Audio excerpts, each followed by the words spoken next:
Hello and welcome back to ELT Under the Covers. And we at ELT Under the Covers in the React series, we look at the teaching scenarios and clips from the internet and we give our professional opinions of if they're good or bad.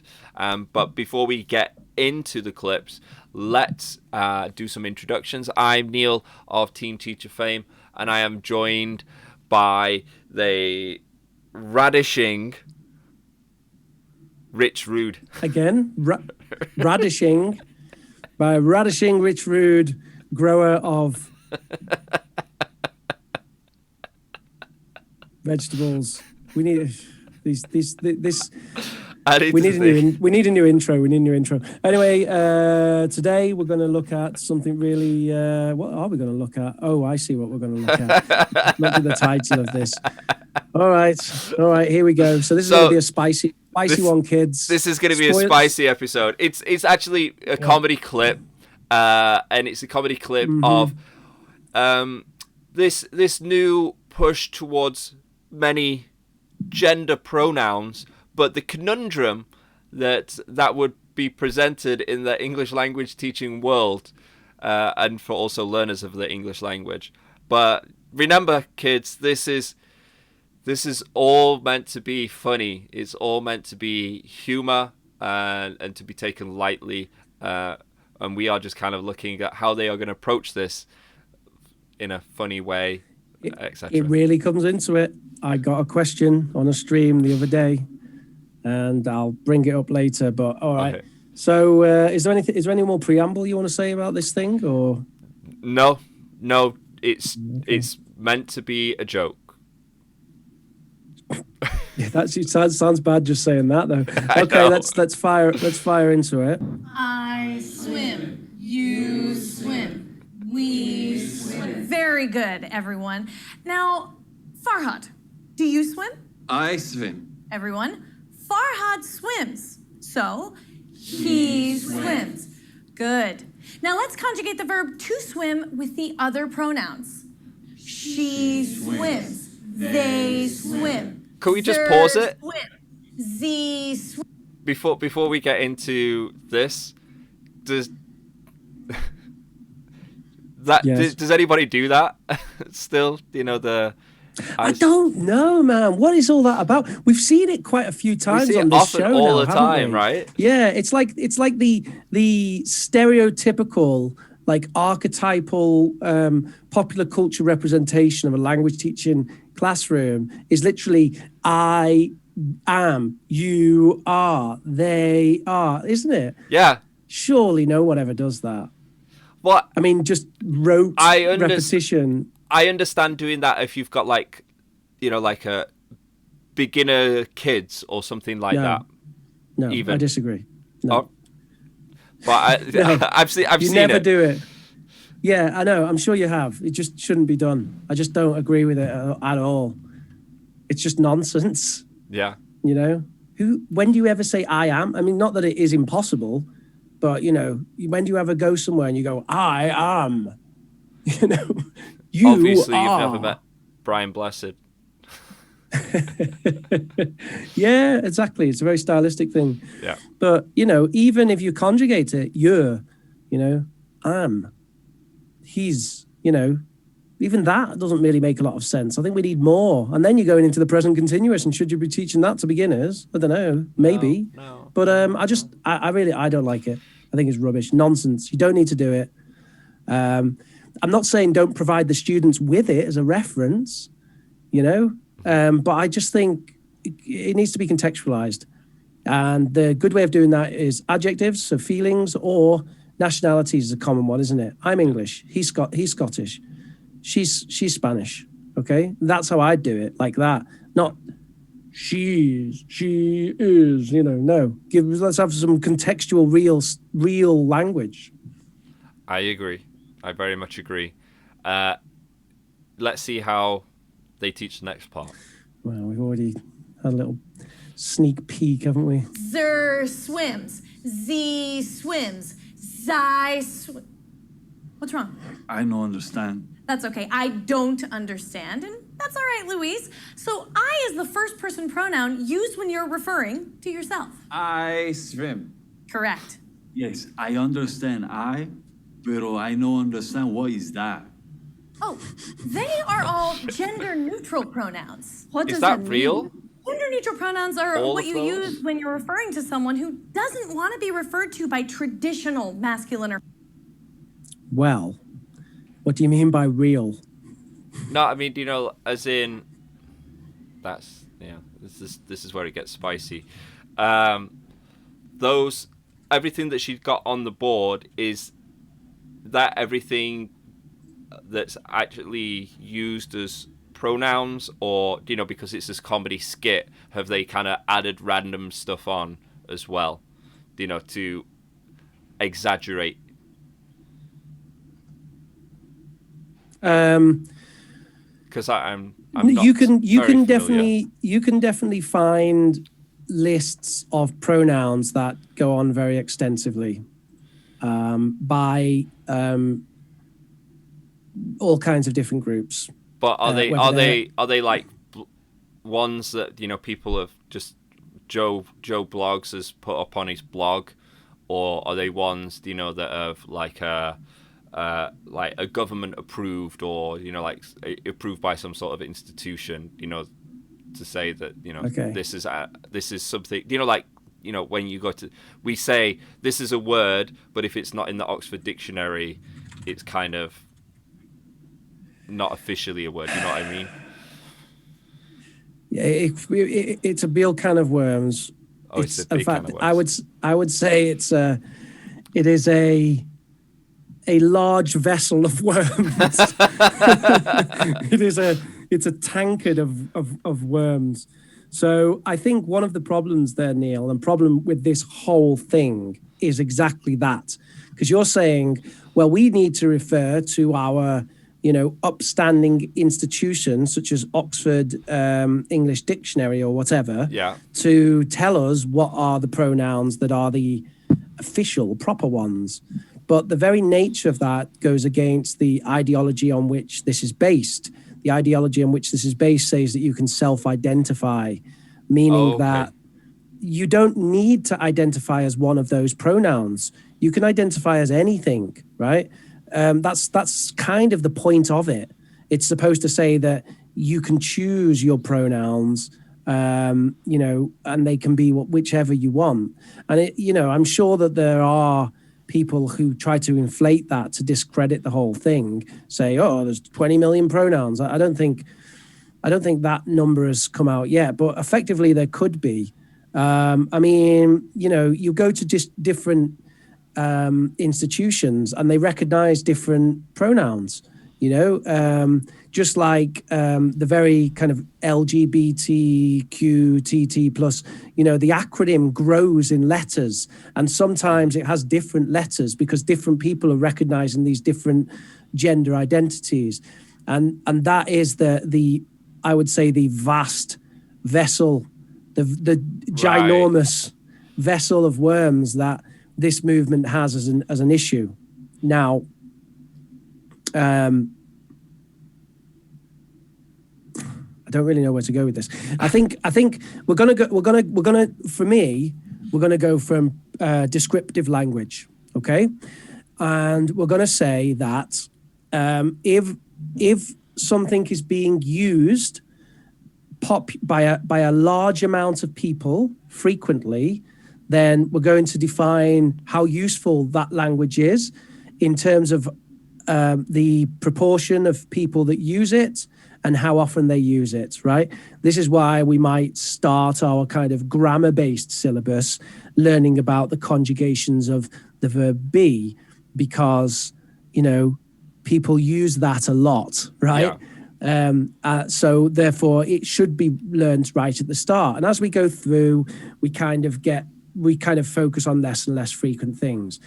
With that in mind, I would argue that if there is a place for doing a lesson on the more, let's call them modern or contemporary gender pronouns, which are part of this ideology, I think I would argue that it would perhaps, if it does have a place, it would be in a very high level class, like proficiency perhaps, or maybe advanced if you're lucky, and that would be based purely on the popularity of how often people use those pronouns, and then also there would be a hierarchy in terms of popularity. That's just how it is. It's like, I might refer to that as a sandwich, or I might call it a bap, or I might call it a balm, or I might call it a sarnie, right? These are all different terms that we use to describe a sandwich that people use from different parts of the country. But you wouldn't be teaching bap, balm, sarnie, butty, bin lid, and all these other different slang terms for a sandwich right at the start. You might go into that at a very advanced level. That's how I feel about this. And without then getting into criticisms of the ideology per se, I would just say, if it gets to the point where we're in a world where the frequency of use of one or several of those pronouns has gained enough popularity, then it would obviously move kind of forward in the syllabus to a more intermediate or basic level, or whatever, depending on, whether we suddenly get a whole load of people who don't want to identify as a man or a woman, and they want to identify as something in between, and some word starts to be used to identify that. And that's not outside of the realms of possibility. There are science fiction novels where they have societies where there's, sort of three genders or whatever, and they have words for that in those societies. And, some people are now envisaging a world where we're going to have many words. But I'm not seeing it yet. I'm seeing it in the ideology, but I'm not seeing it in the real world.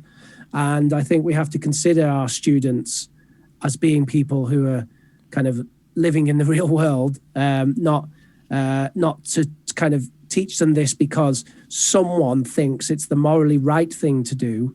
That's not, as far as I'm concerned, that's not my job as an English teacher.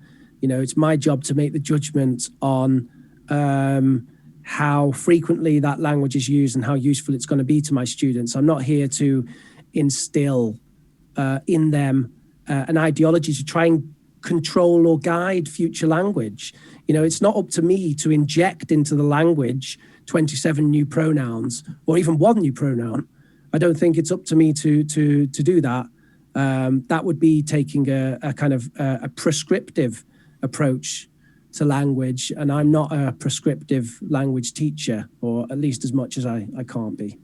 Well, the aim is always to be able to, teach the language in order to communicate, not in order to help shape a worldview or anything like that.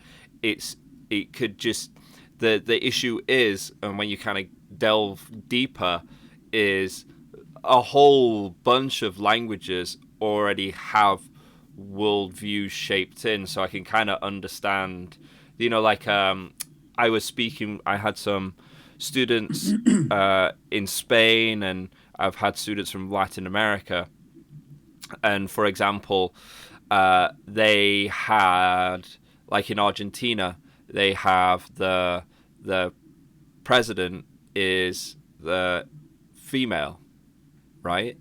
Now in Spanish it's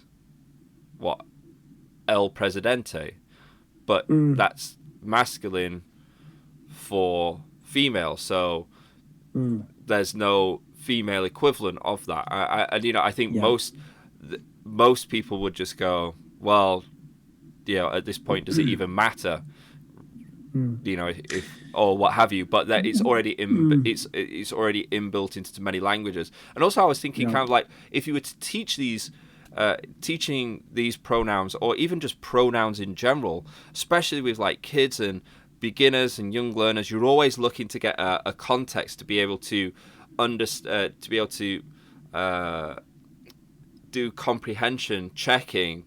And if you were just trying to like board pictures, how even now it's kind of difficult without falling into stereotypes. If you're going to do she, and you've got kids, you've put the girl in a dress and you give her long hair, and if you do he, you have like the short hair and the boy in the shorts, and like he likes, she likes, just to kind of get the visual on there, so you don't have to try and explain it, because you can't, because their English is not to that level. So how you would even board for a different pronoun, or even the pronouns we have, without saying, well, boys can have long hair, girls can have long hair, boys can wear dresses.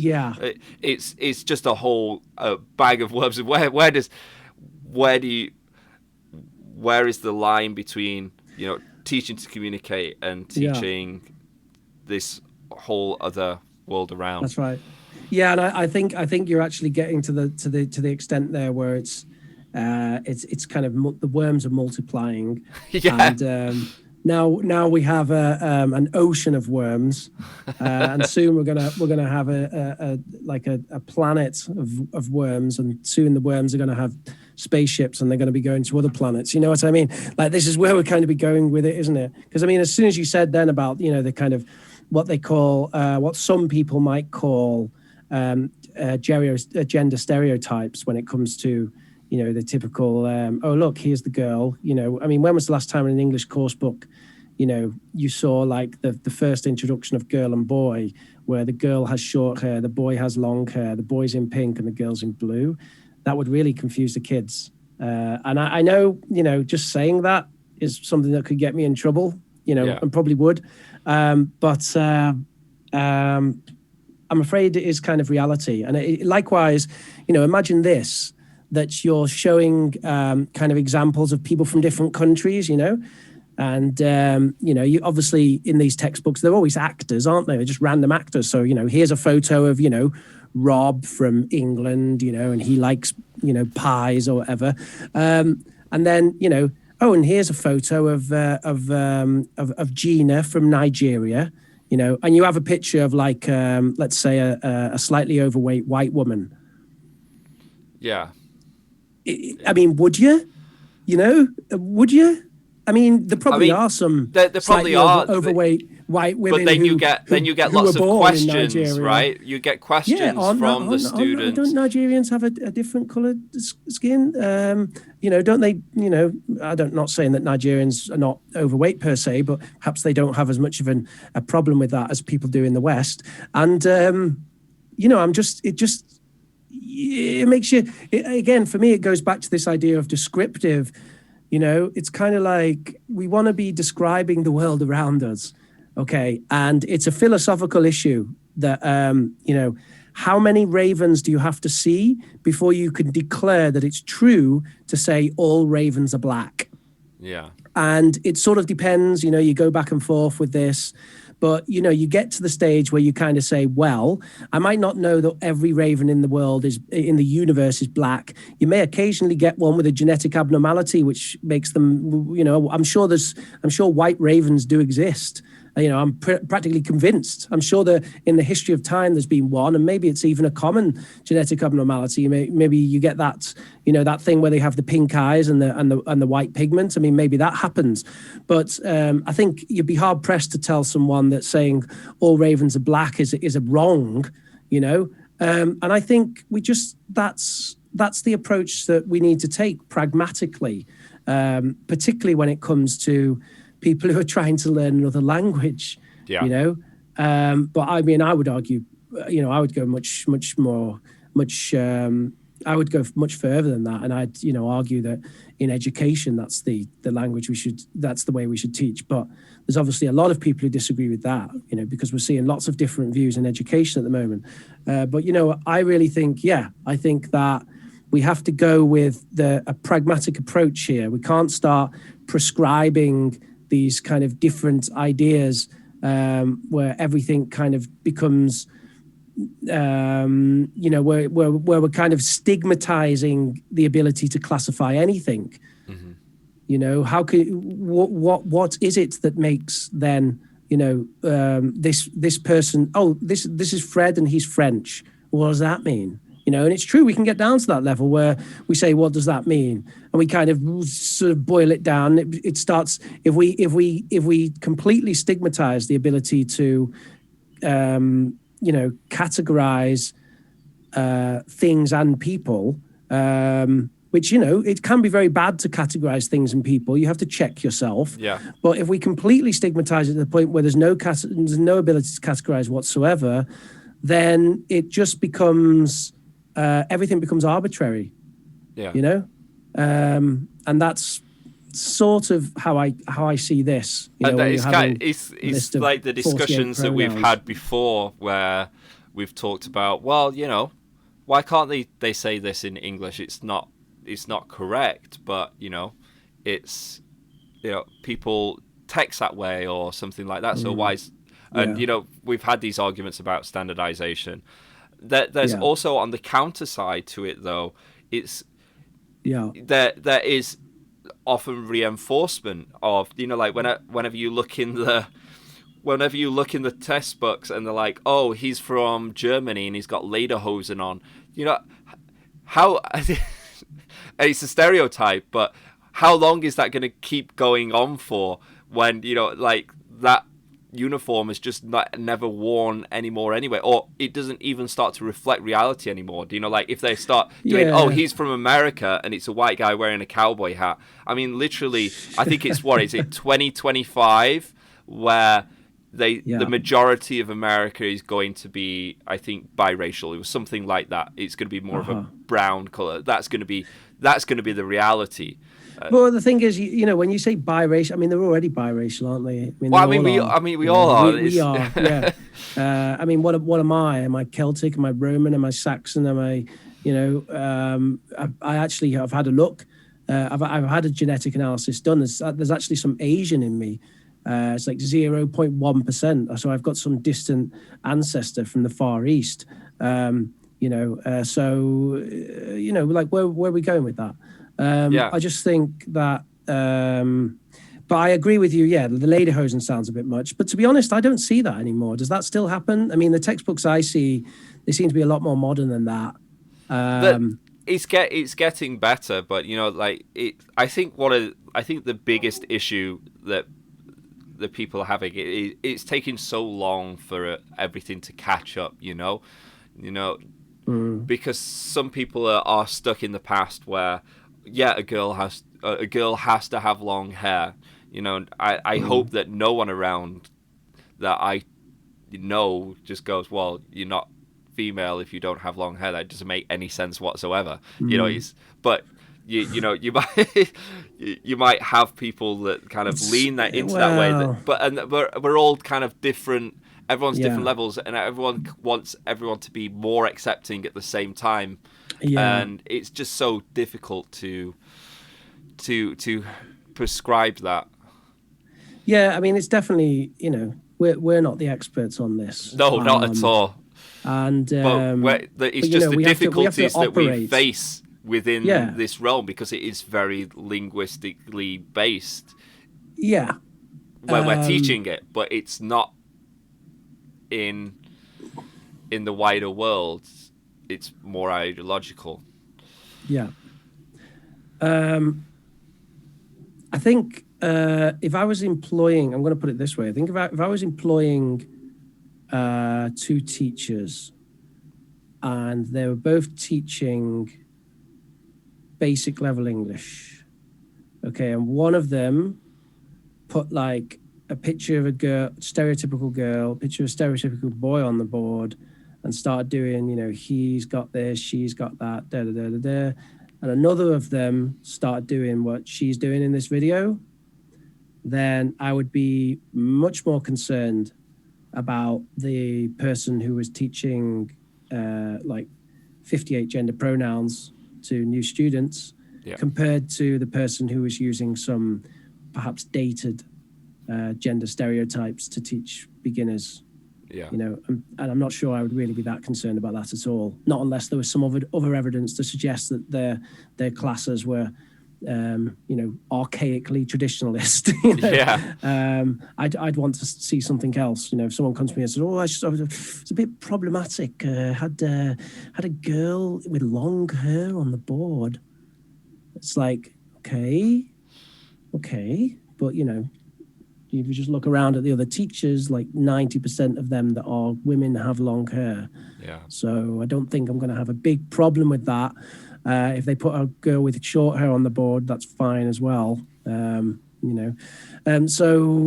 yeah, that would be the way I would say that. And I know that the thing is, people involved in this movement get incredibly passionate, and they want everything. Yeah. Which is, I think, why we see this now, where it's like, well, there's 58 pronouns, and there's loads of different things you can identify as, and some of these, I've seen some of these terms, and actually some of them do kind of, there's this thing called sapiosexual, which means you're attracted to intelligence, and I actually quite like that one. I think I'm a bit of a sapiosexual myself, but according to them, that would actually make me. I'd be, somewhere in the LGBT whatever community, because I'm no longer identifying as cisgendered or whatever, or cisgendered, or no, because it's sexual attraction. It's a can of worms. Anyway, the point is, like, yeah, okay, we can be a bit open to this stuff, but just take your hand off the red button, disarm those nuclear warheads. Let's just chill out a little bit, okay? And let's not teach beginners of English 58 pronouns, please. All right. Yeah. If you want to teach a gender neutral one, they works in English, okay? If someone referred to me when I'm not there using they, I'd actually probably be a little bit offended, because it sounds very impersonal, but I wouldn't be that offended. Yeah. And even if I am a bit offended, who cares, right? So, we'll use that one at beginner level, and then we'll see how popular it gets and where it goes before we start. It took a lot longer than I thought for us to get round to what we actually use as gender neutral pronouns. And yes, that's generally when we're teaching English, and where we're not sure, because it comes up. It literally comes up where you have a picture, or you have something within a text that doesn't identify the person as being male or female. So you must use they. They, yeah. I mean, it's you can use it and also it's not in to do with situations. gender pronouns. It's to do with unidentified person. Yeah, you're just saying you don't know if it's you don't know if they're a man or a woman, right? Yeah. And I just said it then. You don't know if they're a man or a woman. And it's like if you say, "Oh, we need to hire a new chef." Their responsibilities are going to be right? You say their responsibilities, not his or her, because we don't know. Maybe our chef's going to be a woman. Who knows? So I would say there's no harm in sort of using they, if that's how you want to go with it. Well, I think we've pretty much covered this. We've still got another 2.5 minutes in the video as well. Yeah, well, let's see how she covers this. Okay. And see what we pronouns, think. like he or she. So not a boy, not a girl. That's right, Yuki. Is he gay? No. Well, not necessarily. My brother, he gay. Is he one of them? Do you know your brother's preferred pronouns? I don't know. My family not speak to him. Okay, cultures are different. It's important when studying and practicing English that you stay sensitive to the pronouns of others. Not a boy, not a girl. That's a table, Farhat. It is a table. You see, the table didn't choose its gender. Objects can't do that, but people can. For example, what is Yuki? Girl? Well, maybe. We don't want to misgender Yuki. Yes, I'm a girl. You could be. I am. Yeah, but you could also be someone who was assigned female at birth, but now identifies as non-binary. So we would, in fact, use a gender-neutral pronoun for you, like Z. What is his sign? His homework? No. A sign is how you look on the outside, but how you feel on the inside, that is how we identify. Identify swim. Really, Farhad? I am. You shouldn't be confused, Yuki. Sorry. It's really not that hard, you guys. There's only 63 pronouns. 63 pronoun. Yes, and it's important before speaking to anyone that you ask, what is your preferred gender pronoun? I have to ask everyone that? Yes, of course. Louise, what if you accidentally referred to a Z as a za? Wouldn't you be embarrassed? No? Of course you would. You should be embarrassed. And you know what else? It's offensive, right? Right? And you want to be a gender ally, right? Right? You're not learning English to be a bigot, are you? This is taking a dark turn. All right. Louise gets it. Okay. So who is still confused? The swim. That went dark at the end. That went very dark. Well, I think they were presenting how these things kind of have gone at the extremes, which is, you start with this idea of, we're going to, combat bigotry, when bigotry actually meant, someone who was homophobic or something like that, and get to the point where, you basically have the same thing on the other side, shouting at people and kind of threatening them, and in a way, oh, you're going to be, you're a bigot or sexist or whatever if you don't, if you don't accept all this. So, yeah, but obviously when it comes to language teaching, you see, the thing is, it is definitely there's a lot to be said about it, because with language teaching, sometimes it is kind of nice to tackle those touchy political subjects. I mean, I like to do it, especially with like teenagers and more advanced learners. It actually can be quite interesting to say, right, let's talk about the idea of a gender binary versus a gender spectrum, and kind of say, let's have a discussion about that and see what the students really, really want to say. And you might think, oh God, it's a bit touchy. Well, if we can talk about whether it's ethically okay to drop bombs in Syria or not, which I believe we can. Yeah. I mean, in my classroom, you can. What, to drop bombs or to talk about it? To talk about the ethics and morals involved in it. Yes, definitely. And my job there is to be as neutral as possible, while the students have a bit of a debate. And as far as I'm concerned, in English society, we can do that. And I know that some institutions don't actually follow that idea anymore, but I do, and it's my classroom, so I'm happy to go into controversial subjects. I know how to, if it starts to get out of control, I know to step in. I know ways of sort of shutting things down and turning it if it gets too spicy, someone starts to get upset or whatever. And so it is something that could be brought into the classroom, but that that's where it would have a place, if any, in my classroom. It would be a debate on it, on what they think, what the students think about it, and I would try to have as much of an open mind and a neutral position as possible. I don't think it's the teacher's job to sort of tell people how to think, or tell people what to think. But often it leads to things. Conversations and debates, not just about, for example, gender pronouns, but what is underneath that really is kind of the issue of like the idea of acceptance, or the idea of controlling language. What language should people be allowed to use, not allowed to use, and then it becomes, well, what is the role of the government? And that it just leads to a whole bunch of other things, and often it just doesn't end with just talking about gender. And because it's a whole, like we touched upon, it's a whole ocean of worms that you can kind of pick on and kind of look at. So it just leads to often interesting and engaging language lessons, because they're thinking about this topic and they're trying to use what English that they know, or what language that they know, to to kind of communicate and talk about that with. So that's kind of like how I sort of see it in that same way. It's almost like a a topic. It's not really that I'm not aiming to teach about gender pronouns. I'm aiming to teach English. That just happens to be the vessel that we're using to kind of talk around today.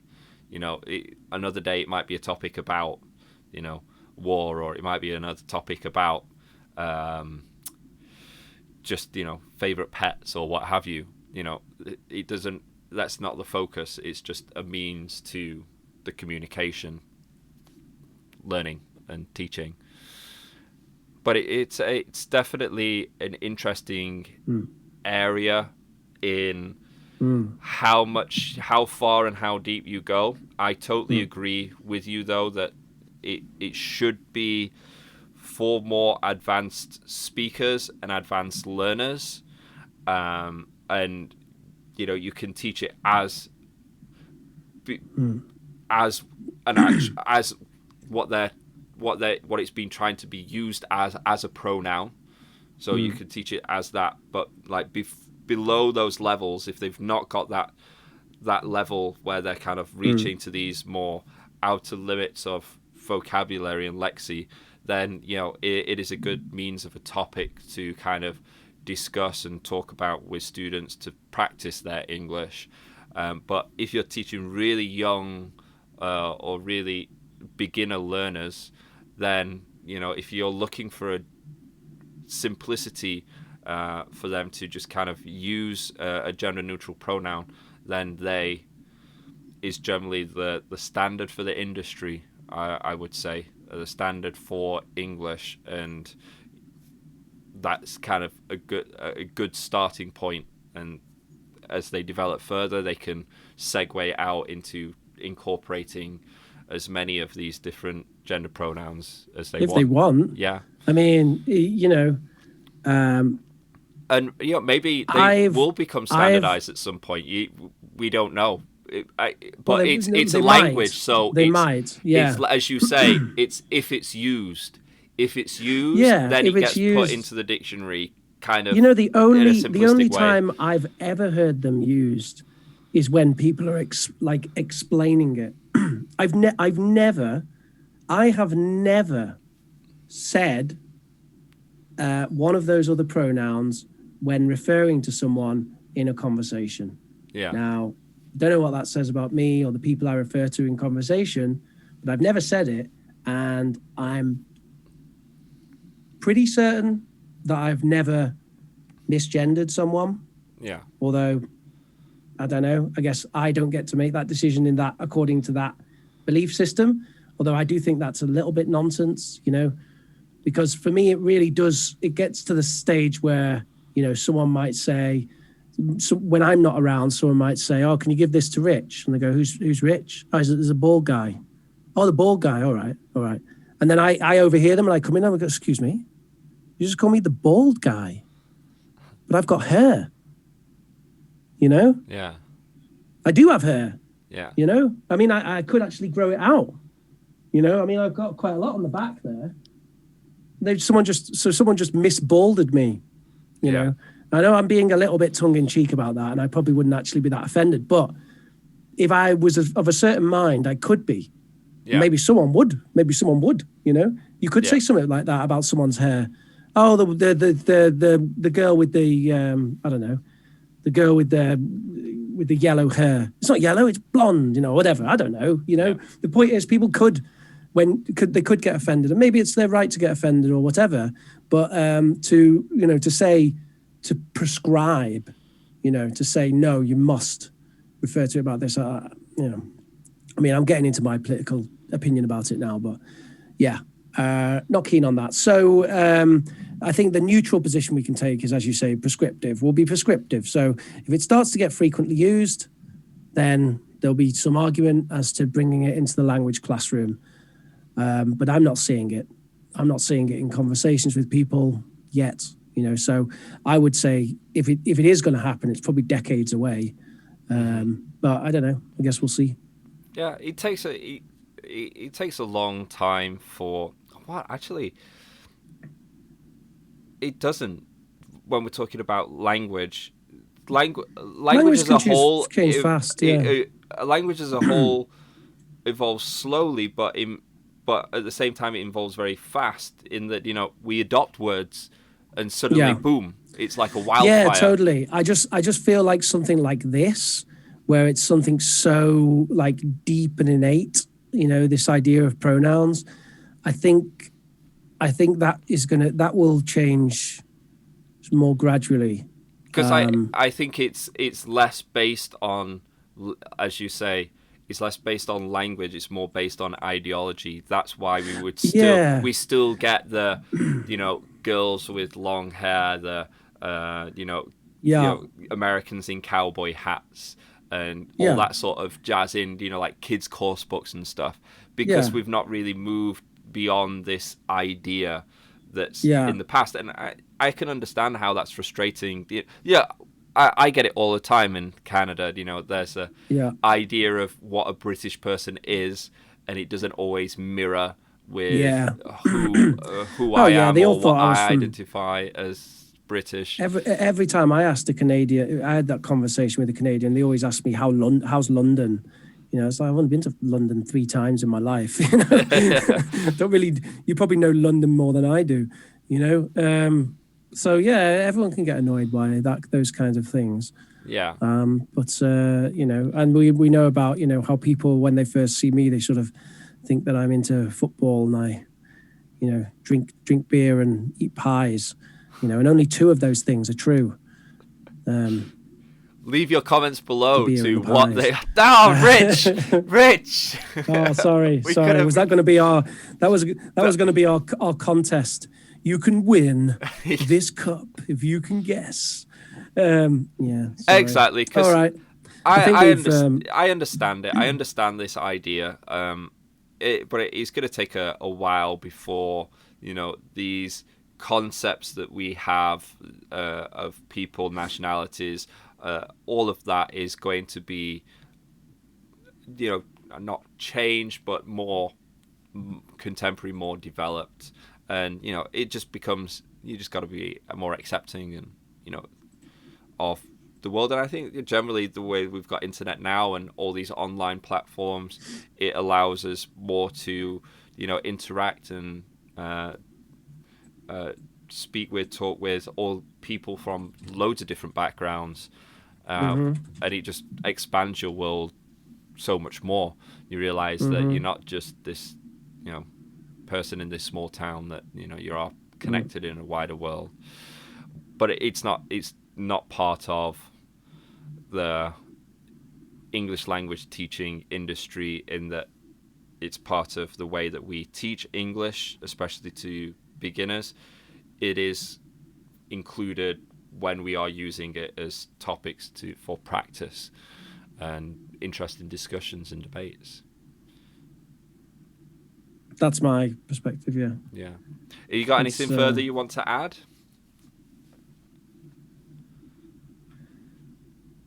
No. No, not at all. No, it's kind of an interesting little discussion now. I mean, there are obviously people tackling it. Like I say, I didn't mention it. I did get a question in a stream actually where someone said, because I brought up the they thing, and they said, what about someone who doesn't identify as either gender? Can you use they to refer to them? And I actually deflected. I said, because I chose, when you're doing a stream, you get lots of questions, and I picked up that question, and I said, at this stage, I don't think that's a question for a language teacher. Yeah. And I don't think it is. A language teacher does not have to be qualified to tell you whether someone else is going to get offended if you say they about them. They can just tell you their perspective, but they can't then say, you can refer to them as they, and then you blame your English teacher when you go and say they, and someone says, I'm Zia, not they. Yeah. But as far as I can tell, that situation is so rare at the moment that it would effectively be. It wouldn't matter. I've never met anyone who actually uses one of the other pronouns. You see it on Twitter. That's basically the only place I see it. And when you do see someone who does that, they tend to be heavily involved in gender politics in general, which is what inclines me to think that it's it's very political at the moment. I'm not saying it's not going to become more mainstream in the future. Maybe it will, maybe it won't. But we're operating as language teachers right now, so I don't think that we have to comment any further, really. Yeah, no, the precedent is it's what's been used in the language historically. At some point it might change and add more, but to begin, that's a base. But Maybe it doesn't mean less. Maybe we'll take away he and she. Well, Everyone will just be they. I've heard arguments about that, of just taking away the whole S anyway. Yeah, I that's the international swim, English thing. it We'll have to talk swim. about that at some point. Yeah, Yeah. because I strongly disagree. Then it's then we maybe it's not as important, or there's not so much focus put on it because there's no conjugation for it. It just becomes we and they. That's why they do it, isn't it? Yeah, it's all about the other people. Does English belong to the English, or does it belong to the world? Let's not start on that. Because we're going to end up here for another 2 days. It's like there is no universe anymore. There is just worm. There's worms everywhere. What? It was all just worms all the time. Always has been. The worm tricks. I see it all now. Okay, well, I've been Neil of Teen Teacher fame. If you're looking for more of my stuff, have a look on teamteacherchina.com. We've got a whole bunch of PowerPoint lessons that you can use in your classroom instantly. And we have Team Teacher English, where those PowerPoints are turned into videos for self-study or to give to homework. And then we have Team Teacher Baby, where I take my practices from teaching and what I've learned and use it in my parenting. Over to you, Rich. So you can go to youtube.com/rich for weekly live streams. And if you want to come on the show and talk a bit about teaching, then you can email us at eltunderthecovers@gmail.com.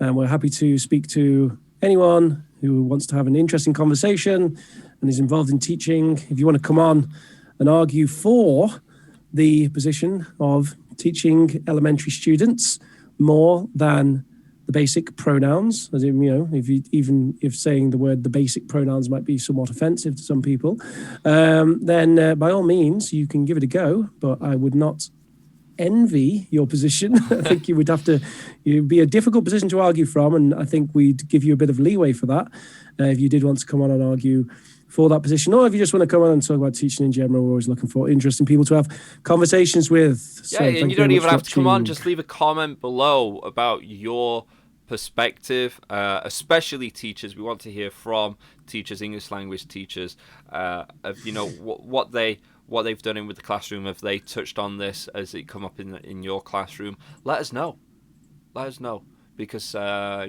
it's something that's relevant, and we'll see. So remember to like, share, and subscribe. Thank you very much for watching. Goodbye.